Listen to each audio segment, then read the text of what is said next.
This boat, casting off from France's southern coast, is about to pull up an unusual bounty. Bottles of wine that were submerged a year ago to test the impact of the sea on the aging process.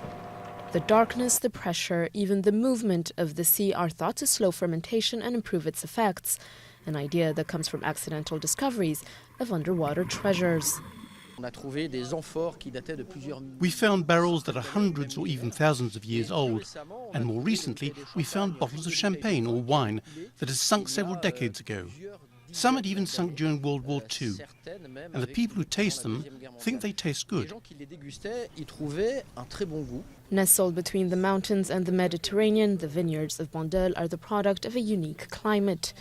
For this wine grower, turning to the sea to help the aging process simply makes sense.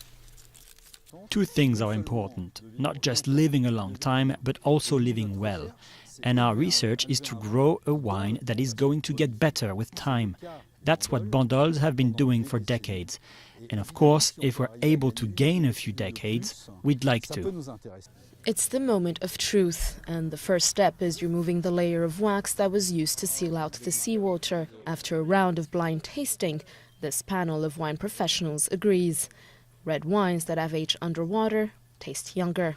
A beautiful mouthfeel, a beautiful structure, notes of very, very ripe dark fruits, with chocolate notes as well. We're going towards secondary aromas, but that aren't yet completely achieved today, so it's a wine with a future.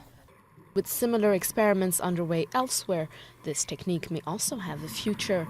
But for now, no bottles are being sold to the public, and if any do make it to the market, the extra care and attention needed to produce them will make sea-aged wine a luxury product with a price to match.